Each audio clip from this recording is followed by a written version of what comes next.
भ्रष्टाचार विरोधी में आपका स्वागत है। मैं यासीन शेख।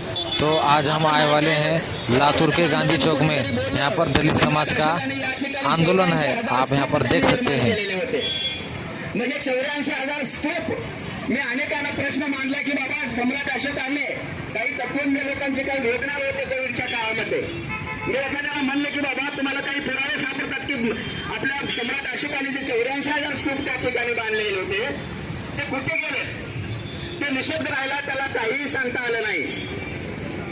म्हणजे अशा पद्धतीचे जे या देशाला आज बुद्धाची आणि आपल्या बाबासाहेबांच्या परंपरेची गरज असताना ते कुठेतरी मिटलं पाहिजे, देशामध्ये अशांतता निर्माण व्हावी म्हणून साठी केवळ त्यांनी या ठिकाणी षडयंत्र केलेलं आहे।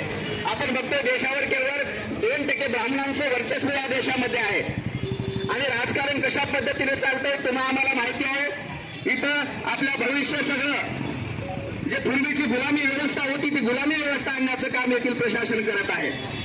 त्यांना माहिती आहे इथला जर समाज उच्च शिक्षित झाला आणि इथे जर गोरगरिबाची मुलं शिकून पुढे गेली तर निश्चितपणे यांच्या बळकांडी जाऊन बसतील आणि म्हणून त्यांनी पूर्वीची जी गुलामीची अवस्था होती ती अवस्था आणण्यासाठीचं प्रशासन हे काम करत आहे।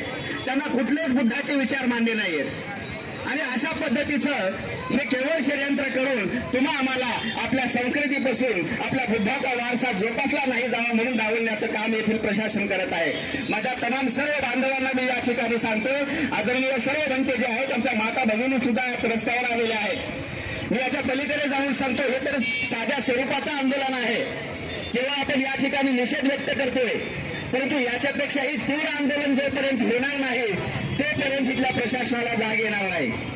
आपण पाहतोय अनेक शेतकऱ्यांचे आंदोलन होतात, त्या आंदोलन प्रसंगी आपण बघतोय संबंध देश पेटला जातो आणि कसा देश पेटल्याशिवाय येथील प्रशासनाला जाग होत नाही आणि म्हणून साठी आपण आपल्या अस्तित्वासाठी आपल्या संस्काराचा तो ताबा आपल्याला मिळावा म्हणून आपण सुद्धा रस्त्यावर उतरून या ठिकाणी आपल्याला आंदोलन करणं गरजेचं आहे। म्हणून माझी एक विनंती असणार आहे बांधवांना, आपले एक संसदेमध्ये खासदार आहेत रावणजी, त्यांच्याकडे देखील त्यांना देखील आपण सर्व संघटनेने सर्व पक्षांच्या वतीने देखील एक सामूहिक आणि पूज्य भंतेजी यांच्या वतीने देखील आपण त्यांना एक सामूहिक पद्धतीचं एक निवेदन त्यांना देऊन त्यांना सत्तेमध्ये संसदेमध्ये जेव्हा सभागृह भरतं त्या सभागृहामध्ये त्यांना आवाज उठवण्यासाठी आपण त्यांना प्रवृत्त करावं। कारण आपण इथं बोलतोय आपला आवाज केवळ इथंच असतो, पण हा आवाज त्या संसदेमध्ये जाऊन त्या भर संसदेमध्ये बोलणारा सुद्धा माणूस त्या ठिकाणी लागतो आणि म्हणून माझी विनंती आहे आपण त्यांना देखील आपण सर्वांनी आपल्या पक्ष असतील वेगवेगळ्या संघटना असतील त्या संघटनेच्या माध्यमातून निवेदन देऊन हा प्रश्न मुद्दा उचलून धरण्यासाठी त्यांनाही आपण नम्र निवेदन करूया। आज मी सर्व या उपस्थित असणाऱ्या सर्व भंतेजींना आणि इथं उपस्थित सर्व बांधवांना आणि मी वंचित बहुजन आघाडीचा एक पदाधिकारी जिल्हा सचिव या नात्याने आम्ही सर्वजण सर्व संघटनेचे सर्व बांधव या ठिकाणी आहेत, सामूहिकपणे आपण हा लढा उचलून धरूयात आणि लवकरात लवकर महाबोधी विहार तिथल्या व्यवस्थापन समितीचा जो कायदा बदलण्याचं काम आहे ते आपणच करावं लागेल, आपल्याशिवाय कोणी रस्त्यावर येणार नाही। सर्वांनी आता ठाम निश्चय करून आज कमी स्वरूपामध्ये आपण या ठिकाणी थांबलोय, उद्या आणखीन आपले मुलं बाळ सर्वांना घेऊन आपण हे आंदोलन अतिशय 3 दिवस तीव्र करायचं आहे अशी मी विनंती करतो आणि माझं लांबत चाललेलं भाषण या ठिकाणी मी थांबवतो। धन्यवाद। जय भीम।